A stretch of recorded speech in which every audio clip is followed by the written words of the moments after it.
All right. Hello there, people of the internet. My name is Oduor Jegero, and this is Political Headache. Today we are discussing a very important thing. Meru Governor KAWIRA MWANGAZA has been impeached, finally, after 5 attempts. All right. So a lot of people are saying that probably this is a sexist thing because the way she has been, harassed, harangued, until she has finally been pushed out. And two people that have been at the center of this thing are two men. And so a lot of people are saying, has she been harangued and harassed and bullied this way because she's a woman? All right. So Meru Governor KAWIRA MWANGAZA, elected in 2022, faced an unusually turbulent tenure marked by relentless impeachment attempts. Almost immediately after taking office, friction started. In the studio today at Political Headache is Agi Olo.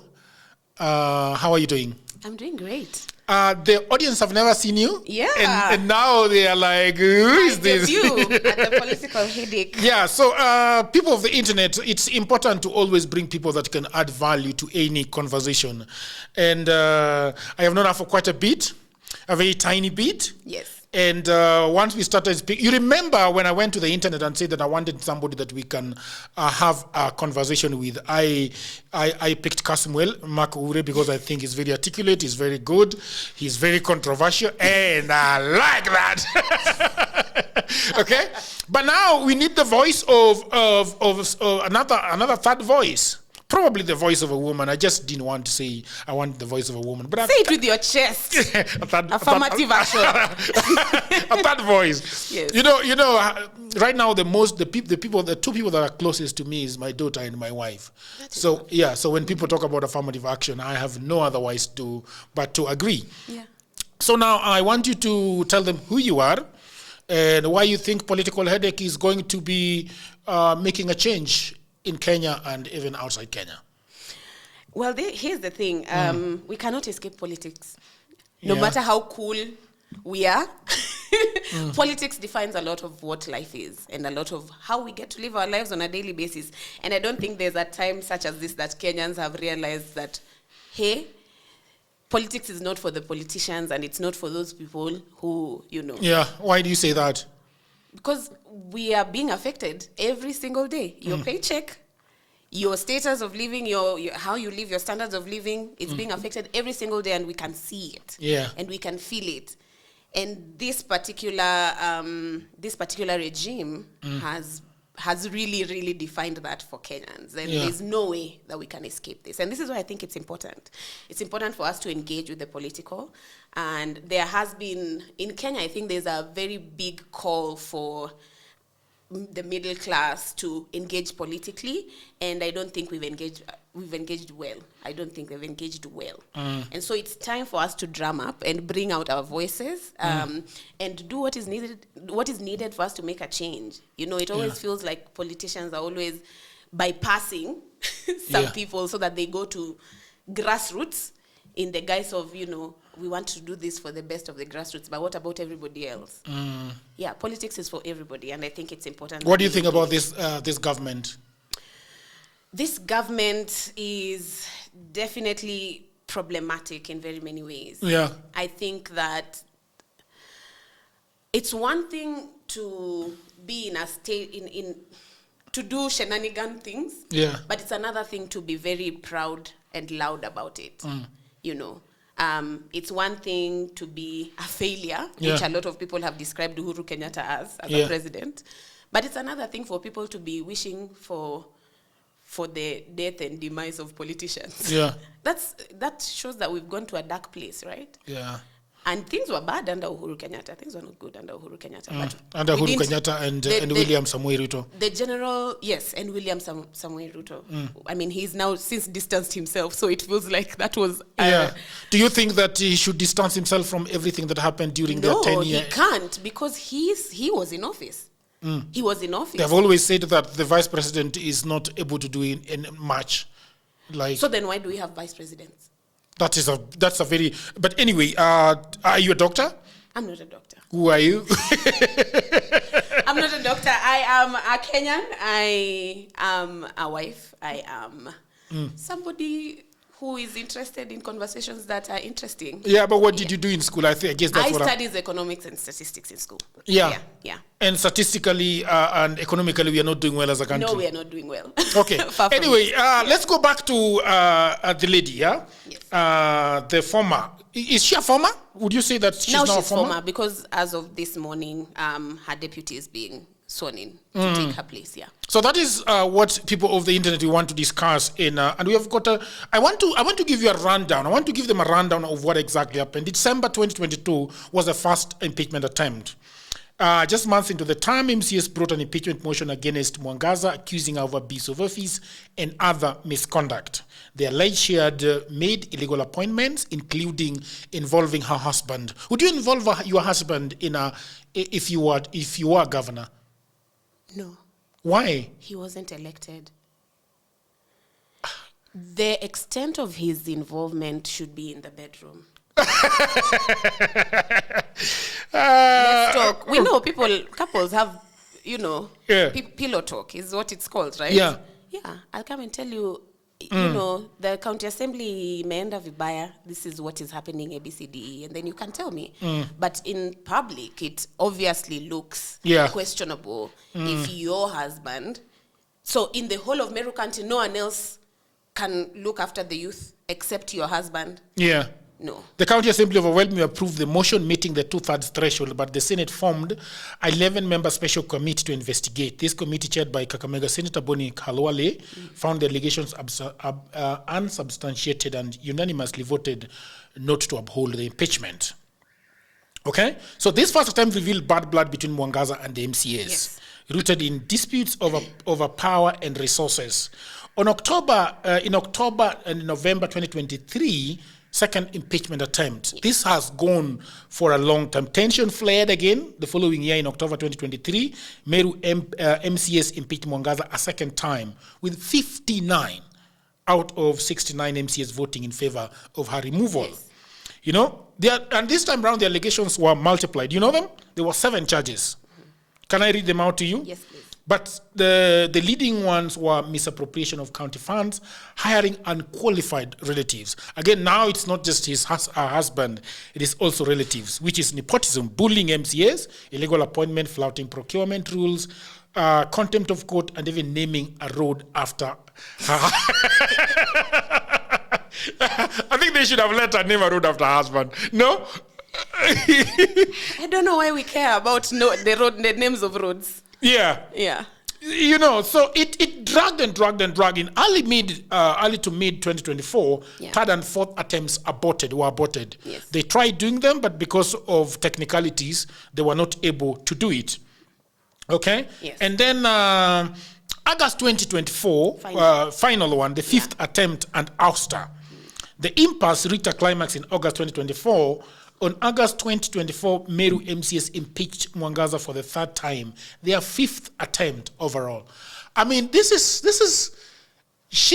we could say that she's a cat with 9 lives. But this was a witch hunt. Was it? It was a witch hunt. Why do you say so? She's not right to have appointed her husband, but I think that gave leeway for them to attack her. Because the basis of this case is that they wanted this ward fund, that the MCAs wanted a ward fund, and she disagreed. That is where this thing starts from. What is a ward fund? Are you able to explain what it is? So what it is, like, they wanted like something like the CDF, like the Constituency Development Fund that has always been under MPs. They wanted a similar thing for themselves, right? And they would direct the budgets, they would control those budgets independently. But Kawira said no, because that would be unconstitutional. Is it unconstitutional? Yes, because it had not been instated anywhere that MCAs are supposed to be running any kind of budget. In any case, MCAs are supposed to legislate, they're supposed to represent, and they're supposed to have oversight, right? There's nowhere that it says that MCAs should control any budgets. This reminds me of something that happened that I had a very long discussion with an MC in Nyakach, who is no longer an MP, an MC right now. And he told me something interesting. And when you tell me that these people wanted a fund, it brings those memories. So what he was saying, and this goes back to the corruption and misappropriation of funds at the county level. So what he told me happens at Kisumu County is that there are cartels. that are supposed to be doing several things that they have marked. Some have bought tractors to pave, to make roads. Some have bought, these machines that they use to sink wells, and they want to sink wells. Some want to sink ponds. And so people have gone ahead and bought several things in readiness to acquire, to get jobs from the county government. So what happens is that in our ward down in Nyakach, you can say that for us, we need a dispensary. But at the county level, all those cartels are not interested in a dispensary. So in as much as you can lobby, and because they're supposed to sit down, the MCA is supposed to sit down with his officers and sort of a ward baraza, and say that and ask the question, what is it that you guys want? Yes. Okay? Yeah. And then they will collect all these things that they want and then take this to the county government to be implemented. Yes. But then he was telling me that the county government already had things that they wanted to do for your ward, whether you like it or not. All right? So if they want to borrow roads, that's what they're going to do. Yeah. Because that is how the money has been pangoed down there. Yeah. So I'm just... when you tell me about that they wanted their own funds to do their things, do you think that they were probably saying, okay, we don't want to deal with the cartels and we don't want to do what you guys want to do in our ward. We want our money to do the things that our own brothers have come up with for us to do. I don't know if that is what they were intending to do. I can't speak to their intentions. I don't know if there are actual cartels I have not seen or heard, that there were actual cartels that they were trying to bypass. But the reason I say this is a witch hunt is that if you truly want to stamp out corruption in Meru, which is what they've said, right? They're like, we want the people of Meru to, experience what good governance can become, right? This lady was elected to office in August of 2022. By December of 2022, you're done. Say that again. Give me the time. 6 months. In 6 months, you have decided that nothing can happen. Nothing is happening, right? Right? You have decided. In which county in this country do things run like that? Everyone is always saying, but here time.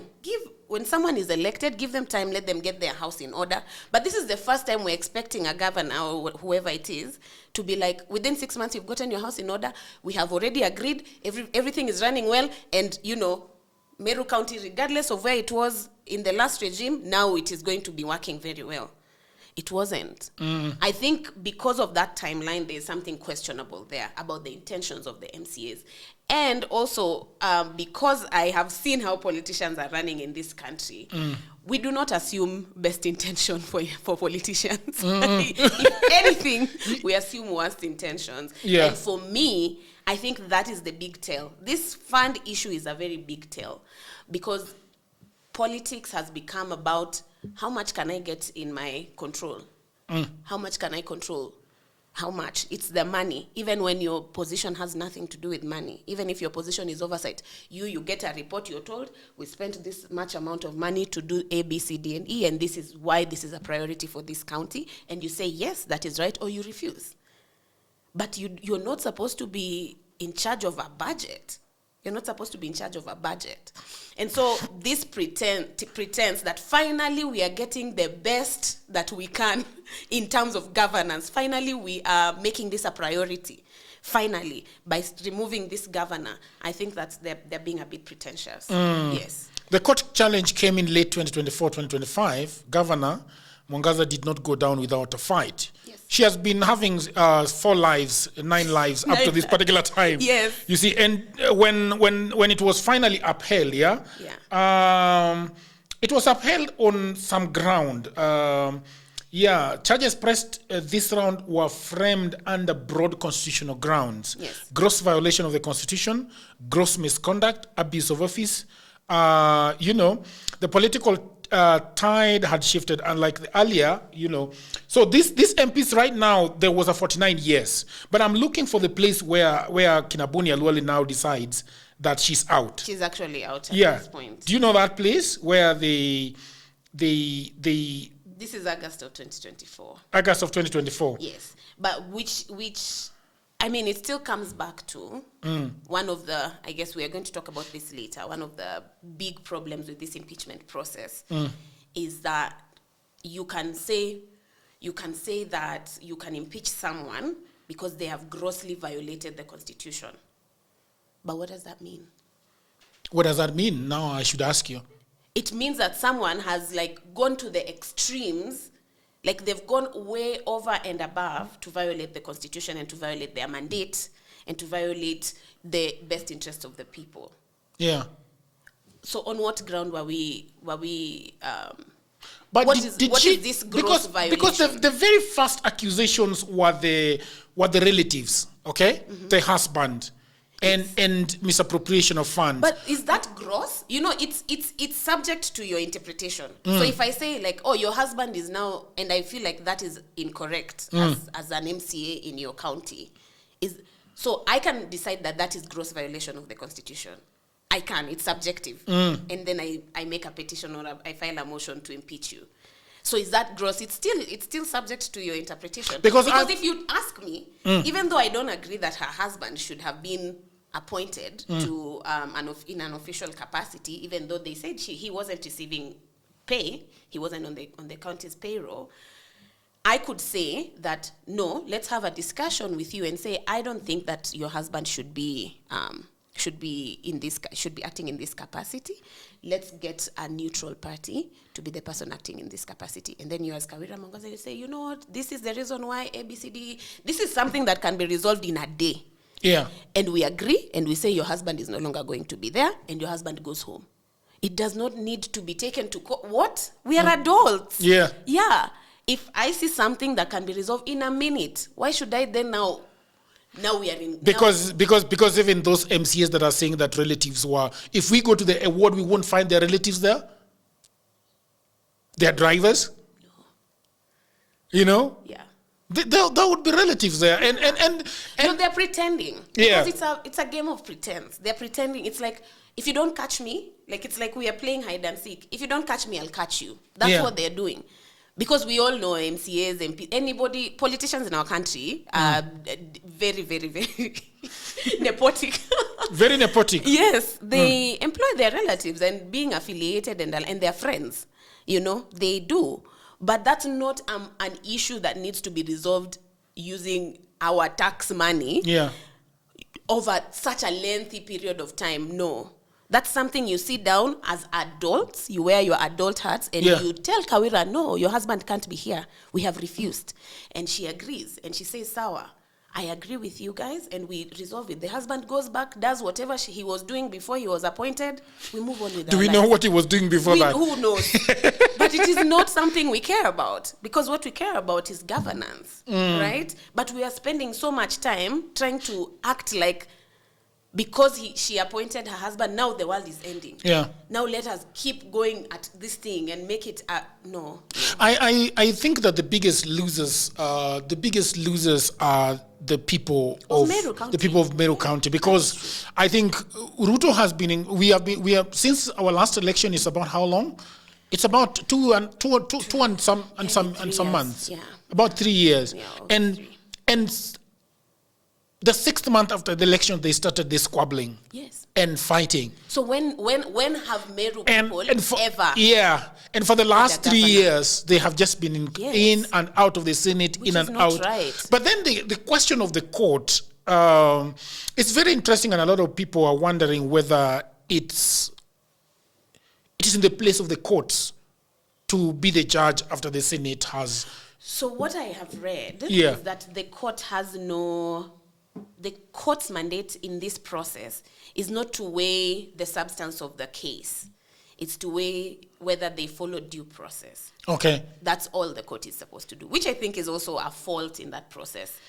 Because we are saying that you can be impeached on flimsy grounds. And when it eventually comes to the court, then the court's mandate is not to look at the substance of your impeachment, it's to look at, did they follow due process? Okay. So the court, in this case, then has no their role they do not interpret. They interpret the gross violation. Whether they don't look at whether is having your husband by your side in the office a gross violation of the Constitution. What they're looking at is, did the MCAs follow due process?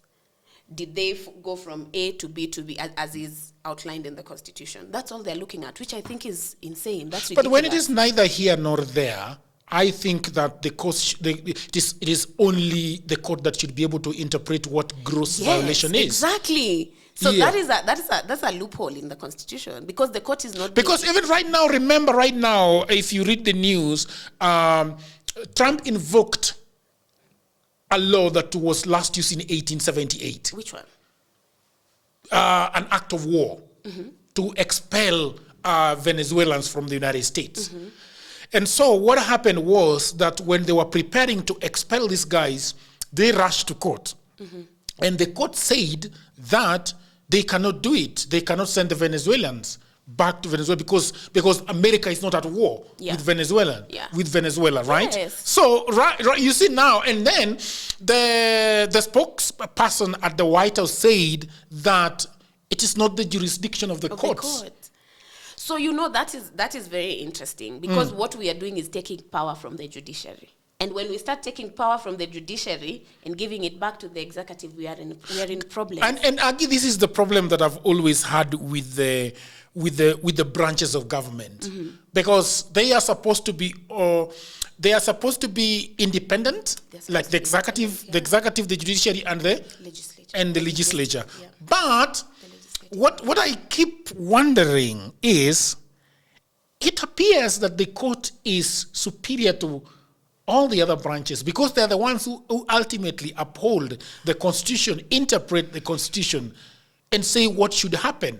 Like, for example, anybody who thinks that their rights have been taken away will likely go to court. Whether the rights have been taken away at what is the word, legislature? So by the legislative arm of the government. The legislative arm of the government, yes. No. I want us to get the terms right. We have the branches. We have the judiciary, we have the executive, and we have the legislative arm. Yes. Legislative arm. Yes. Yeah. Aina jina moja? What do you mean, aina jina moja? Okay. So you remember the lady that was suspended from the Senate? What was her name? Oruoba. Yes. You remember Oruoba was suspended, and she said that she ran to court and said that I did not do anything wrong. Yeah. And the court had to hear her. Yes. But you see, this happened in the Senate.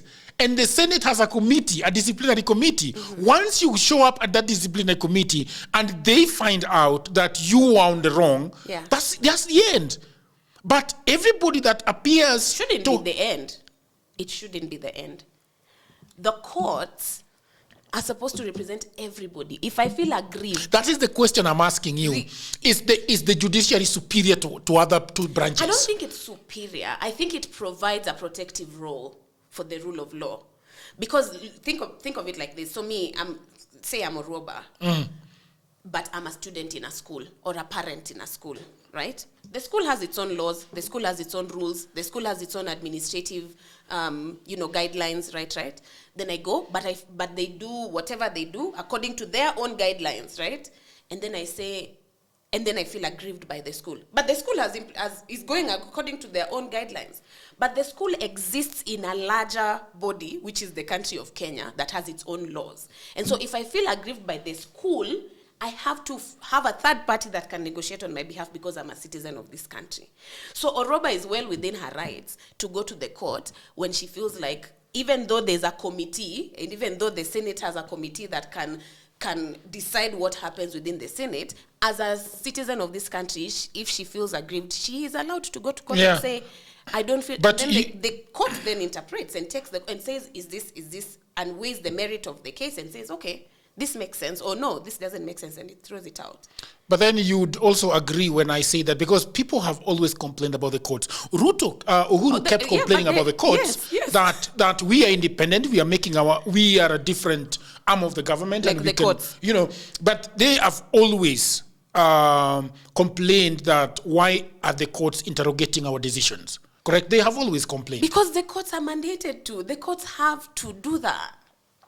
Without the courts, these people would be doing anything they want. Yeah. And I'm not saying the judiciary is without faults, because obviously we all know that corruption is is permeating everywhere in this country, right? And even it's found itself in our courts of law. And so our courts of law sometimes become drama clubs, right?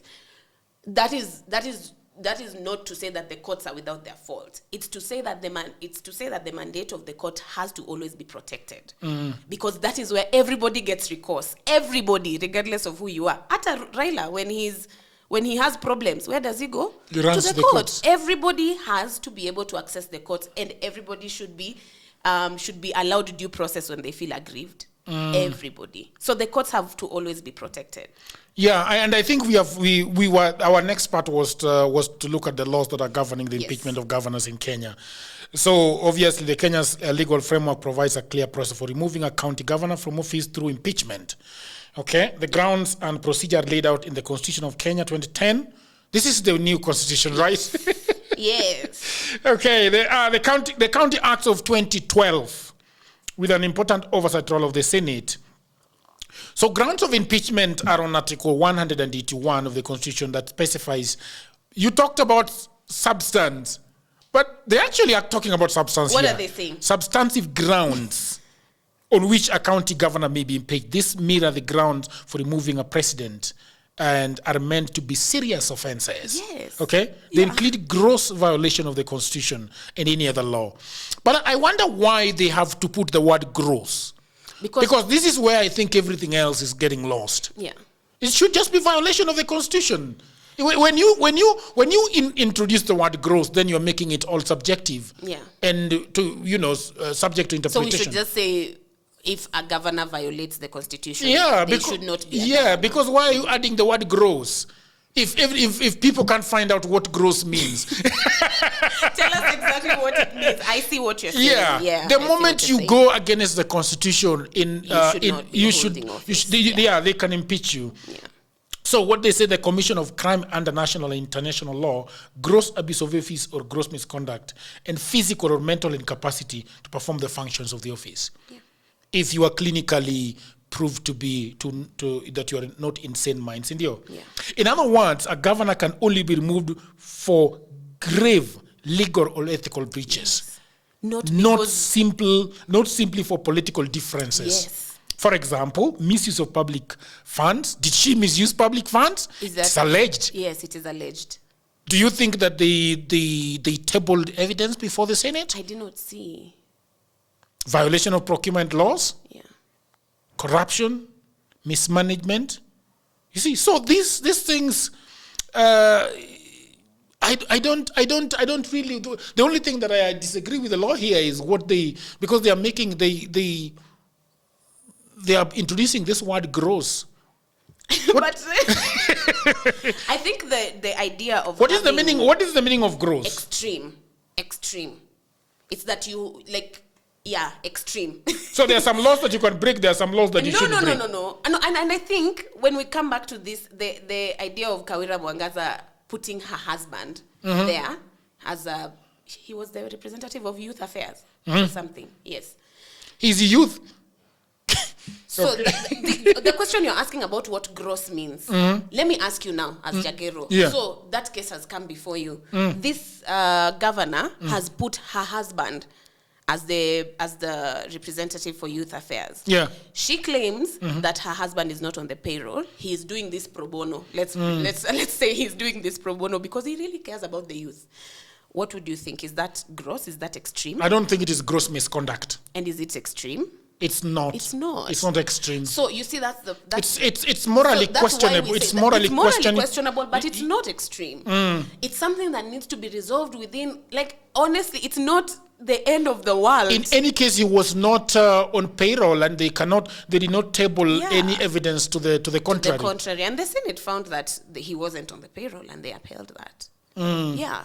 So that's why that word gross is important, because some issues are Yes, the problem with they have to be subjected to this entire process that costs money, by the way. It's not free. Because for me, I think that when you have gone against the constitution, regardless of the nature of it, but that's why we need a court. That's why we need a court to interpret it. Yes. But you see now, because now it's not making sense, because even when you go to the court does not look at how extreme or gross it was. That is why there's a loophole in the process. Did you write whatever? Did you write it? Did you present it before MCAs? Yes. Did MCAs deliberate it? Yes. Yeah.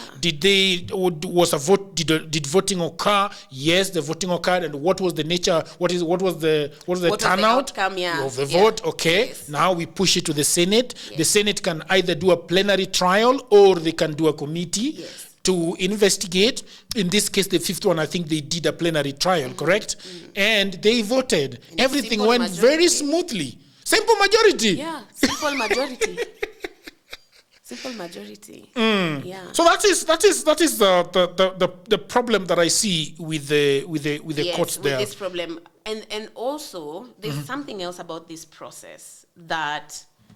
There's a holding window. So you see that you've taken us through the number of times this lady, they have attempted to impeach KAWIRA. Yeah. 5 times. 5 times.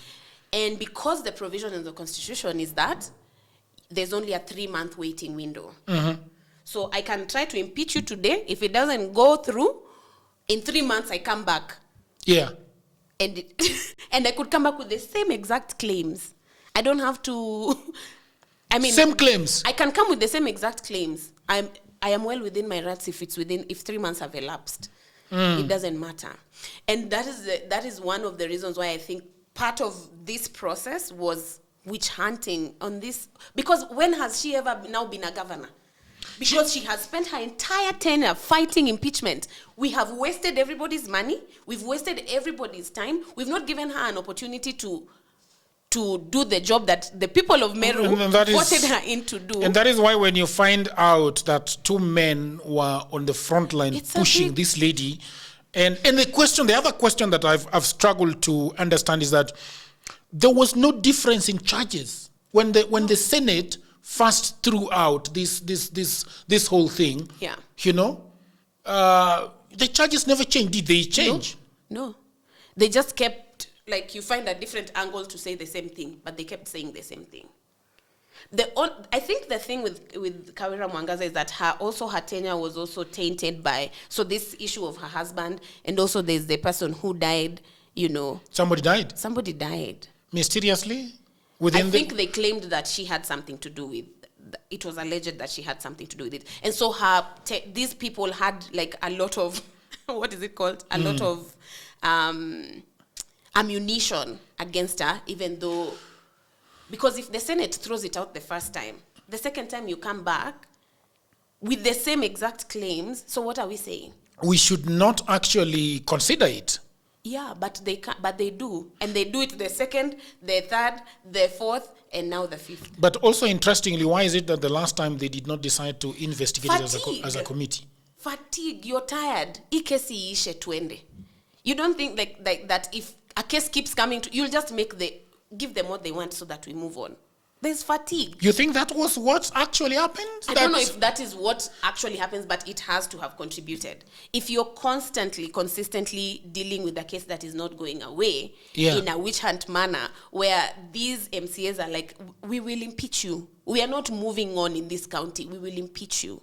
We will impeach you, and that is what we are saying. It does not matter. The way our politicians talk. We are going to impeach you. They are out. They want blood.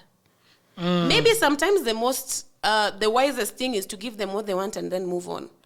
So because as you have mentioned, the people who lose out the most here are the people of Meru, because they have essentially not had a governor since this government was elected. I'm wondering whether things have been going on down there. Nothing. What can happen if every day we are waking up, we are thinking of new ways to impeach the governor, which is why I think that's a loophole in the Constitution. It's like we need. So first, if it's thrown out the first time, there needs to be a bigger barrier to do a second one. Do you think that these MCAs were not for the good of the people? No, they were not. If I want the good for the people, I make sure that they have systems in place to ensure that they're governed and work is happening.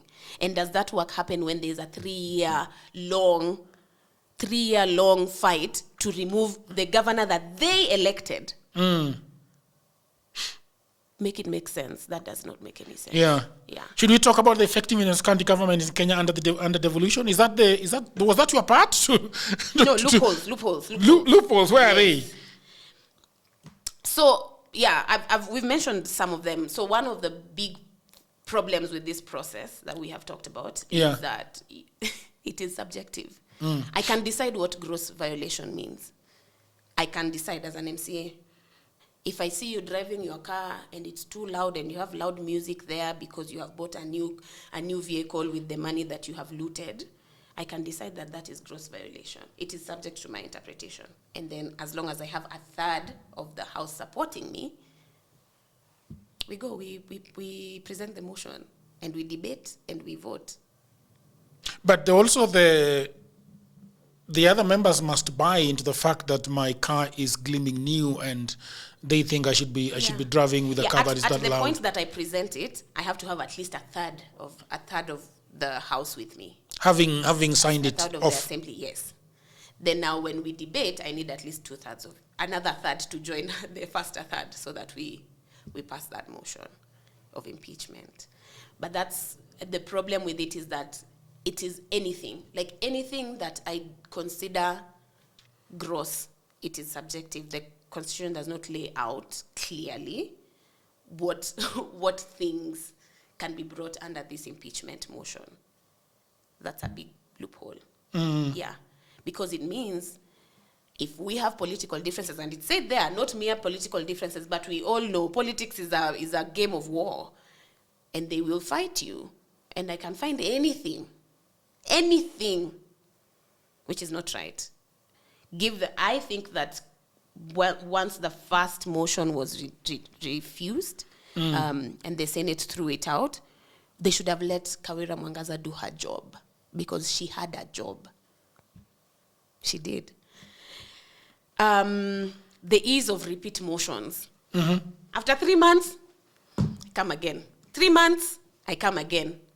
I can impeach you. I will do it. So if I am on a witch hunt against you, there's nothing that can stop me. 3 months is a short time. And we are also assuming that within these 3 months you will have been doing work. No, you're building your defense.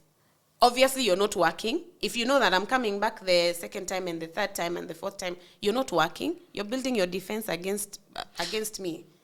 I think it is a very dubious constitution of, whether I should call it framework or whatever, because what does the Constitution suggest would change within 3 months? It's not a big barrier. You could come with the same allegations. Yeah.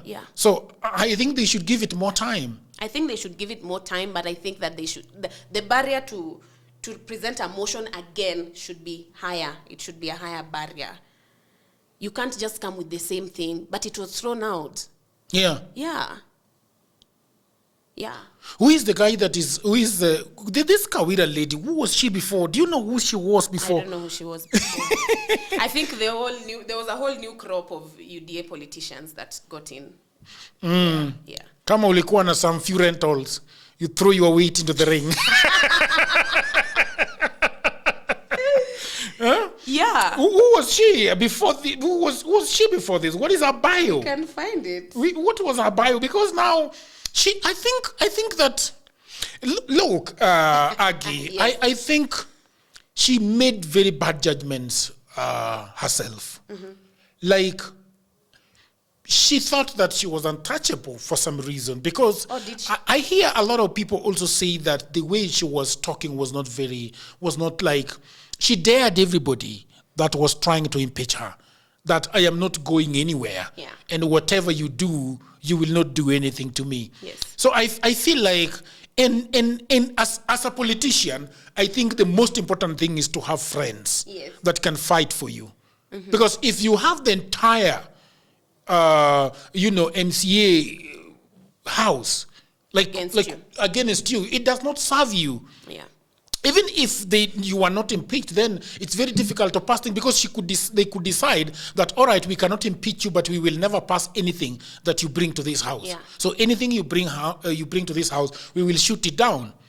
So I think as a politician, she's not wise. She does not have street wisdom. Street cred. Yeah, for being a politician. But do you not think that is like in itself a problematic thing, that we say we play politics, right? Because it's a game. I don't think at this point it is politics. I think at this point it's just human relationships. Which is great. Like, yeah, we can say that she should have tried to get the MCAs on her side, because obviously her tenure would have been strenuous had she not had the MCAs on her side. However, the fact that the reason that she has to even do that in the first place is because if we disagree with them, they are going to impeach me. That already in itself is problematic and is not in the best interest of the people. If I'm voted governor, my first worry shouldn't be, are the MCAs on my side? No, I have a job, they have a job, we all have a job, and we all have a mandate to the people of the county that we are serving, and that should be first. Yeah. Not your feelings, not what you want. Not because even you work at a corporate level, yes. When you are installed as the CEO of the company, what do? You find out about people that are deputizing you. You find about the HR, everybody that is in any department, and bring them together, take tea with them. And if they are offended by what you are doing, or you start firing their friends and all right, left, and center, I mean, you should be able to know that, okay, even this what is it called? This musician said that you should know when to hold. Which musician? There is Kenny Rogers. Like when to hold and when to play your cards. I mean, which I get it. I get it. You need to have a little bit of people skills, and you need to know how to kind of navigate the murky waters of politics. That's okay. That's not in question for sure. And when you go to make blatant statements where you're like, if you want to impeach me, try and impeach me. You're being a little bit in over your head, right? You don't do that. But my point is that beyond the hey, let's make sure the county is working. How can we work together to make sure the county is working? Beyond the let's work at our relationships and the things that we want, whatever. Beyond that goes personal interest, which is what I think this is about, which is what I think a lot of our politics is about. Everybody is just playing the game to see how long they can stay, how long they can be in the thing before they are removed or before somebody comes at them. That is what actually is the biggest factor, is like, how many people's personal interests can I influence? And will they come after me? And how can I protect myself? And that's not good for anybody. Who was KAWIRA before the... So KAWIRA is actually a bishop. Ooh! Bishop KAWIRA Mwangaza. She holds a Bachelor of Guidance and Counseling from Kampala International University. Do you know Kampala International University? Do you know about it? No. But it's okay. It's like Teams University. It is written here. It's like Nairobi Aviation where I went. Under the Meru County. This is what the Meru County website has. They have not deleted it? Yes, they have not deleted it yet. Funny IT are working No. hard. Those things vanish. Like when they impeached Gachagua. It vanished. He vanished from every government website. That is insane. At least we should keep him there and say he served from here to here. No way. Well, but we can't say KAWIRA served because she didn't. She did not serve. She did not serve. She was serving the courts. Very problematic. And then she has a Bachelor of Arts in Transformational Leadership from Pan-African University. You see, those certificate in Human Resources from Makerere University. You see. She had gone to school to learn all these things that were affecting her. Yeah. She learned them in school, and she should have known better on how to, navigate all these things. No, there's nothing KAWIRA would have done to stop her from being impeached. What has she learned in school? Leadership. There is leadership. But there's no amount of leadership that can stop a witch hunt from the very beginning. No matter how much witch hunt start from. There is a starting point. Yes. And that's what you avoid using your education. But that's what I'm saying. But if these people are dead set on, if you don't give us what we want, we are going to impeach you, there's no amount of psychology that negotiation can help you. she should have done very good negotiation at the very beginning. No, but at that point, like, you've just been elected. You are riding on the high of your popularity. Of course, you feel like the man of the house. Yeah. Right? Yeah, I agree. And so she was feeling infallible, and rightfully so, because clenching a governor's seat as a woman in this country is not easy. It's very difficult. It is very hard. And which is a shame that she had to be bullied and harangued in this manner after accomplishing this. Yeah, it's not right. So there's no amount. I'm not saying that she had no part to play, but I'm saying these people were dead set on impeaching her, and they would have impeached her anyway, regardless of how much negotiation she had put, unless she gave them what they wanted. Which we don't know. Maybe they're just saying it's the word fund. Maybe it's even worse. Do you think that Nyawira thought that was unconstitutional and that was the basis of her disagreement with this, or she was just like, F you? Because I don't know. I don't know how she had gone against the constitution. Yeah. I wonder why she could not go against the constitution of this one. I don't know. I don't know if she truly thought that was her position, but because that is what she presented in her defense, I will go with that, because we always want our leaders to say, no, this is unconstitutional. We want to hear that more. Yeah. I, as a citizen of this country, want to hear more of my leaders say, we are not doing this because it's unconstitutional. That's true. Whether that's what they believe or not, because the narrative that's repeated sticks. And we need the loud voices to say it more and more and more. So even if she used it as a defense and she didn't truly believe it, I don't care. That's your own problem. But I want to hear more of that. I want people to say, no, we are not doing this. Because it's unconstitutional. Stand your ground. Yeah. And it costs you. It has costed her, obviously. It has costed her. Yeah. Yes. So that's where she went to school. Yeah. And the current governor, can we talk a little bit about him? Do we know him? What is his name? It's called? Somebody Mutua. Somebody Mutua.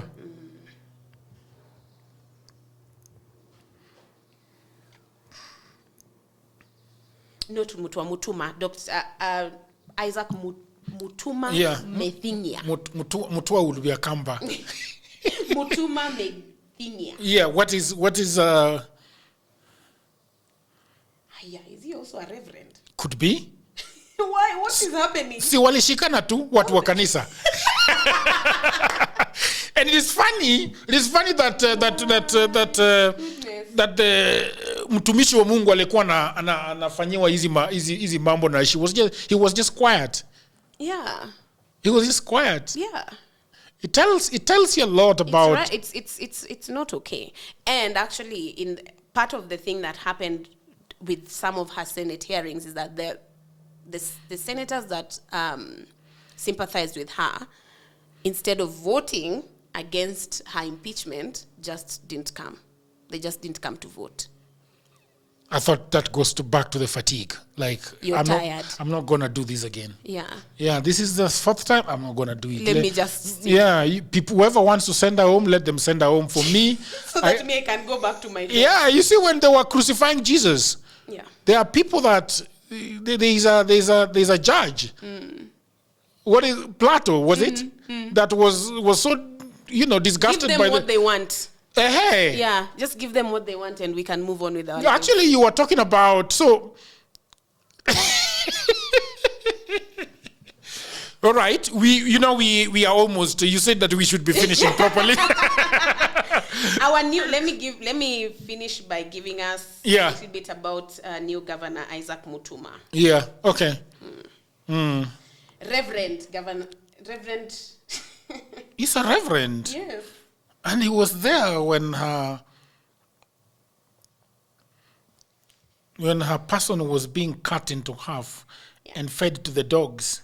So Reverend Methinia was a senior officer in the Kenya Prison Service before he became a reverend. And then he's a reverend in the Methodist Churches of Kenya. He has served as a child rights advocate with Plan International. He has served as a youth representative for Habitat, the humanity in the Mount Kenya region. He seems like a stand-up guy. He seems like he has done a lot of good work in his time as a human being. So you think this is going to translate into being a good governor?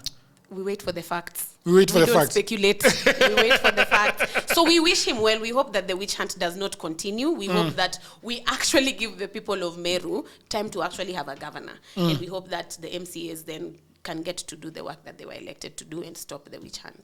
Yes. Yeah. So that was great. Thank you very much. I love conversing with you for the first time on a podcast, right? Yes. You've never been to DWJ? No. Yeah. We should correct that. We should correct that. Yes. Okay. So, to the people of Meru, congratulations on your new governor. We wish you well. For the first time, I think that somebody can now sit on a desk and work for you, which is very, very important. And Reverend Mutuma, congratulations once again. And for the people of Kenya, congratulations that now this is over and now water under the bridge. Correct? This was Political Headache with myself, Edward Chekero, and Aggie.